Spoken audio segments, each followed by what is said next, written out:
as beautiful as a USC performance as there ever has been one in history. I can say that if you just look at the stats, the productivity, the number of players getting involved, how efficient we were on both sides of the ball in all three phases. There weren't that many errors that really jumped out as like, oh no, this is bad.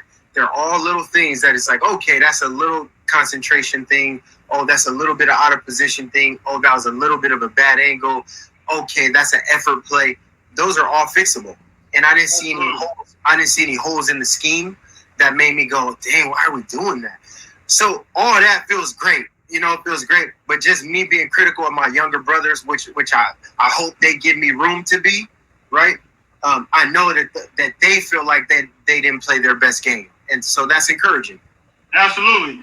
And Stump the Fumo, thank you very much. I seen your channel, man. You're doing your thing on there.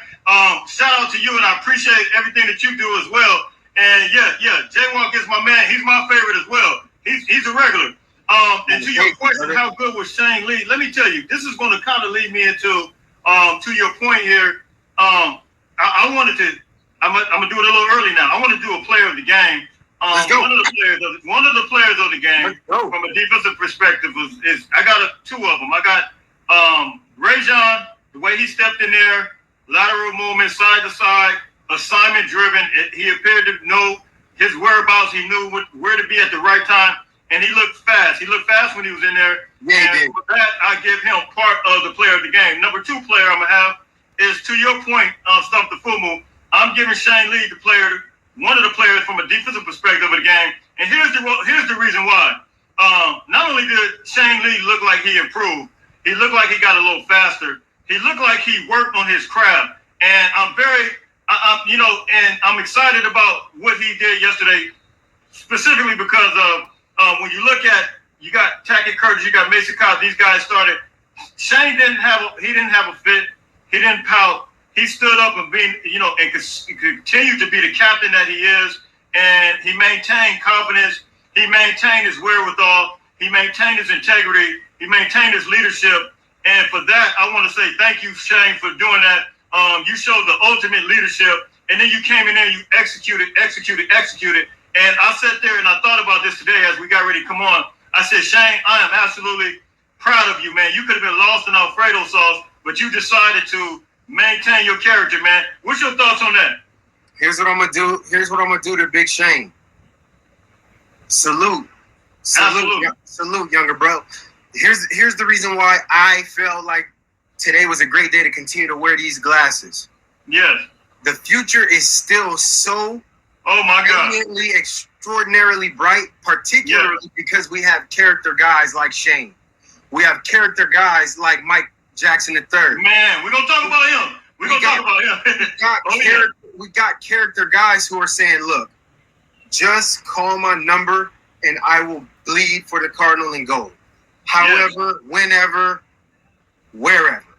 Just tell me what I got to do to support this pilgrimage, to support this journey. And when you have that type of spirit as a collective in your team, that's the beginning DNA components of a championship caliber roster. When you have a bunch of guys who are like already they have the next man up, you not one time heard any grievances from Shane, whining, complaining, murmuring, pouting about where he was falling on the depth chart because his resolve is so strong. He has such high character. And he is very similar to so many guys. Like, there's so much to unpack from this game that I want to encourage everybody to really look into. Like, I want to compel you guys to recognize really the true fortitude of this team. How you have so many players who are willing to fight for one another and with one another to help push each other past whatever the barriers are that we still have to overcome to get where we believe we can go. They all fought together. And I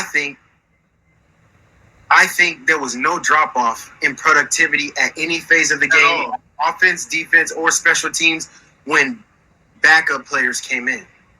I don't think we have backups anymore. I just think we have rotational pieces and situational players. So I very hesitantly use the term backup now, Right now, I just see plug and play guys that are all situational and rotational. So USC has about, we got 32 starters on offense, 32 starters on defense. It's just all situational, and I think that's beautiful, man. It's beautiful. And situational is the correct word. That's the actual word, because you seen Shane come in there from a situational standpoint. He came in there for a play, and then he came out, and you seen different guys coming in there. Now, when you're talking about the cornerback position, I seen the second half. You guys already know Christian Roland Wallace couldn't come in until the second half, but when he came in, it was a bright spot. Now, he got paired with Jacoby Covington, and that seemed to be